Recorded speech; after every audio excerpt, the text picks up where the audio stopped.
नमस्ते दोस्तों, मैं सम्राट चौधरी और आप देख रहे हैं मेरे चैनल वर्ल्ड रिएक्शन को। तो बांग्लादेश अपनी मेडिसिन जो है खुद ही अब उसको टेस्ट करने को मिल रहा है, टेस्टिंग इट्स ओन मेडिसिन, और अपने कर्मा का जो है वो फल भुगत रहा है। आज जिस तरीके से इंडिया में इन्होंने इलीगल इमिग्रेंट्स भेज के हजारों लाखों क्रिमिनल एक्टिविटीज कराए थे, आज वो चीज़ बांग्लादेश में खुद हो रहा है और हजारों के तादाद में रोहिंगा इलीगल इमिग्रेंट्स, इलीगल नहीं या फिर हो सकता है कि वो बांग्लादेश के अपने ही किसी जगह से हो, बट मुझे तो नहीं पता। बट एनीवे, जो जिस तरीके से बांग्लादेश मीडिया बोल रहा है वो है कि illegal immigrants, Rohingya illegal immigrants जो है वो बांग्लादेश में एंटर हो रहे हैं। तो अभी कैसा लग रहा है ये बताओ। बहुत सालों से इंडिया को ये पेन देते आ रहे हैं ये बांग्लादेशी इमिग्रेंट्स, और आज रोहिंगा भी उनके साथ वही कर रहे हैं। इंडियन हिंदुओं को कुछ करने की कोशिश नहीं करना पड़ रहा है, क्योंकि जब आप सांप पालते हो अपने देश में तो वो सांप आपके पड़ोसी को ही काटेगा, ये जरूरी नहीं है, एक ना एक दिन आपको खुद को ही काटेगा। वही हो रहा है आज बांग्लादेश के साथ। तो आपको वीडियो देख के मजा ही आ जाएगा। बांग्लादेश जो है बहुत दिन से जो खुद करता आ रहा है वो खुद जब एक्सपीरियंस कर रहा है तब बांग्लादेशियों का रिएक्शन कैसा है वो इस वीडियो में आपको देखने को मिलेगा। So let's start.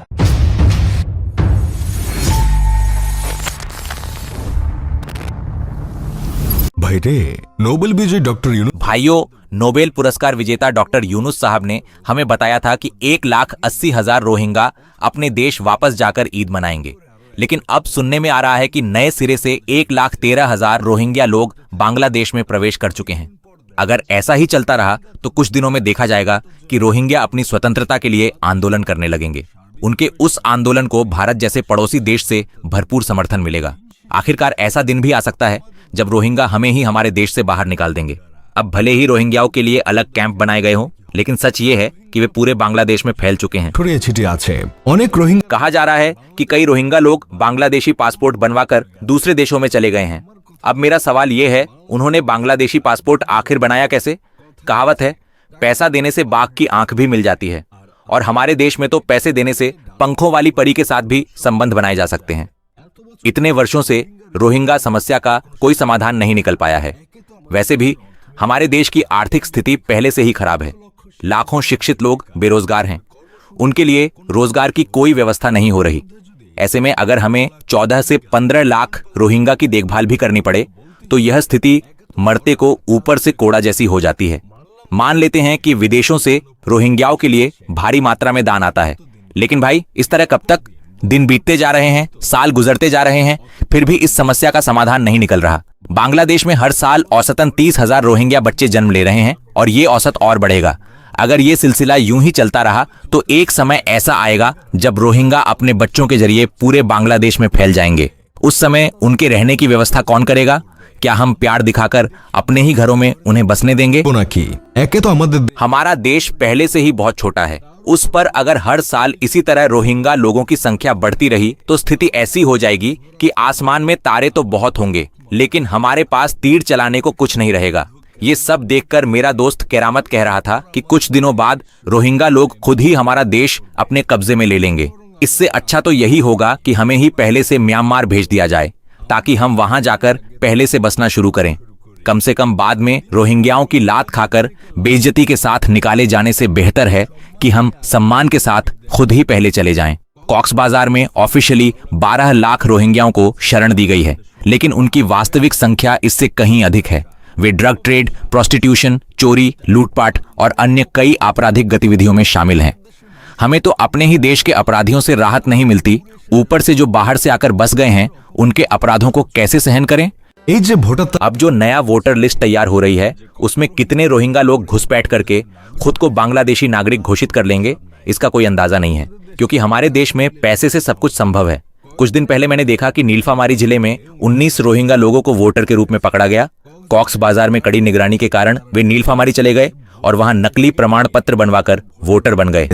इसके अलावा हर साल जो रोहिंगा लोग बांग्लादेश में घुस रहे हैं, क्या वे यूं ही घुस रहे हैं?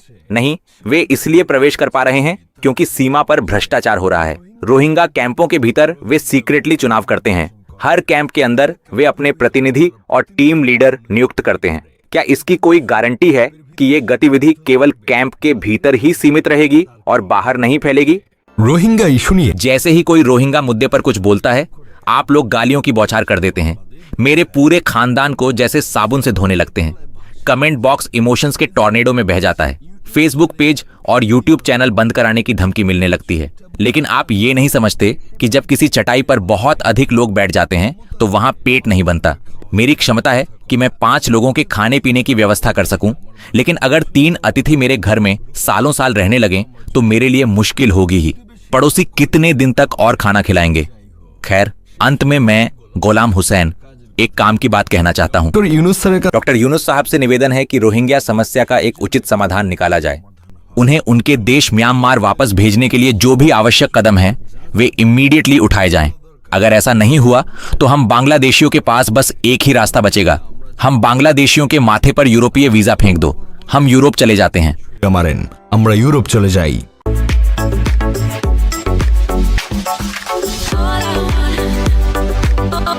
सबसे पहले रसेल अहमद ने लिखा है कि यदि इन्हें इस प्रकार हमारे देश में बसने दिया गया तो एक दिन हम भी फिलिस्तीन की तरह हो जाएंगे। जिसके रिप्लाई में मैंने लिखा है कि अगर फिलिस्तीन को इतना सपोर्ट करना है तो फिर फिलिस्तीन बनने में क्या प्रॉब्लम है भाई? वैसे तो हर जगह में इजराइल के खिलाफ फिलिस्तीन को सपोर्ट करते रहते हो, तो जिसको सपोर्ट कर रहे हो उसके तरह थोड़ा बन भी जाओ। उसके बाद पेन ने लिखा है कि चलिए हम ही म्यांमार चले जाएं। उसके बाद AMN शौकत ने लिखा है कि हमें फिलिस्तीन और इजराइल की स्थिति से सबक लेना चाहिए। उसके बाद हसन गेमिंग ने लिखा है कि हम भी फिलिस्तीन की तरह हैं। उसके बाद मिथिला फरजाना ने लिखा है कि भाई का वीडियो देखकर ऐसा लग रहा है मानो हम बांग्लादेशी लोग रोहिंग्या अल्ट्रा प्रो मैक्स हैं। उसके बाद यूजर 4H7 ने लिखा है कि हमें इस विषय में विरोध दर्ज कराना होगा, अत्यधिक मानवाधिकार हमारे लिए घातक सिद्ध हो सकते हैं।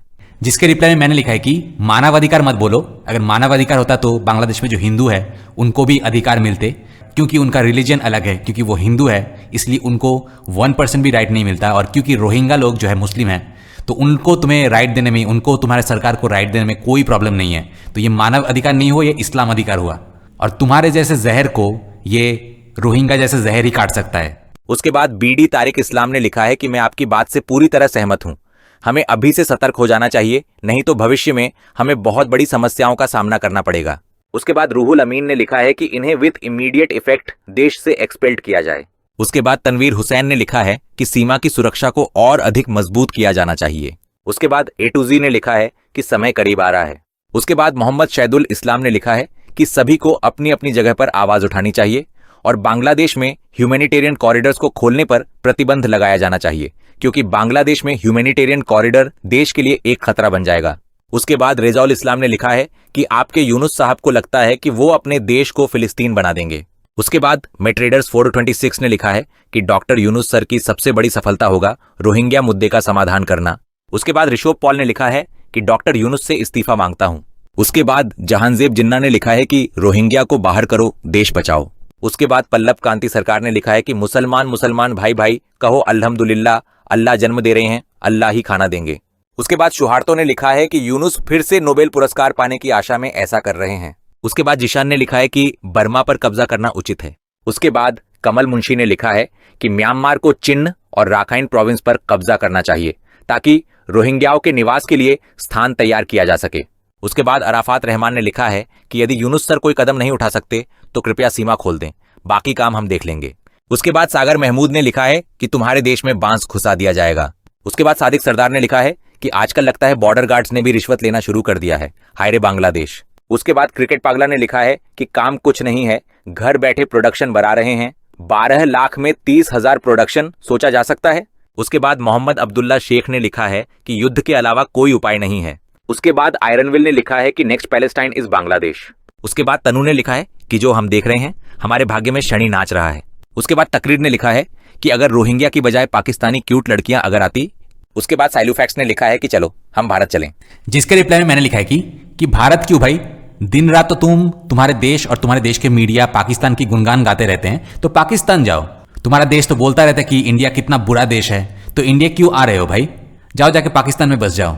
Literally as an Indian I feel ashamed कि हमारा देश जो है ऐसे दोगले लोगों को शरण देता है जो कि इंडिया का खाते हैं, इंडिया में क्रिमिनल एक्टिविटीज फैलाते हैं, इंडिया के सारे सुविधाएं लेते हैं और फिर इंडिया में रह के पाकिस्तान जिंदाबाद करते हैं। पॉलिटिशियंस छोड़ दो, हम आम नागरिकों को, भारतीय नागरिकों को ये रिस्पॉन्सिबिलिटी लेना पड़ेगा और इनको इनकी औकात याद दिलानी पड़ेगी। मैं देखता हूं कि हिंदू जो है कितने आसानी से इनको बिजनेस देते हैं, इनसे सामान खरीदते हैं, सारे फैसिलिटीज देके रखते हैं, इनको इकोनॉमिकली वायबल बनाते हैं ताकि ये 10 बच्चे और पैदा करे और इंडिया की डेमोग्राफीज को नष्ट करे। अगर आप वायलेंस मारपीट नहीं कर सकते हैं, करना नहीं चाहते हैं, आई कैन अंडरस्टैंड, लेकिन एटलीस्ट अपने लेवल पे बॉयकॉट करें इन्हें, तभी कुछ हो सकता है। बेसिक रिस्पॉन्सिबिलिटीज तो लो एटलीस्ट। लेकिन इन दोगले हिंदू के घर में जब तक खुद अब्दुल नहीं घुसता है ना, तब तक इनको समझ में नहीं आएगा। उसके बाद श्रावण बरुआ ने लिखा है कि मुसलमान तो भाई भाई हैं, तो अगर वे रहें तो समस्या क्या है। उसके बाद तपब्रत सरदार ने लिखा है कि आगे यूनुस राष्ट्रसंघ के महासचिव बनेंगे, उनके लिए बांग्लादेश में जो कुछ भी हो वो उनकी चिंता का विषय नहीं है।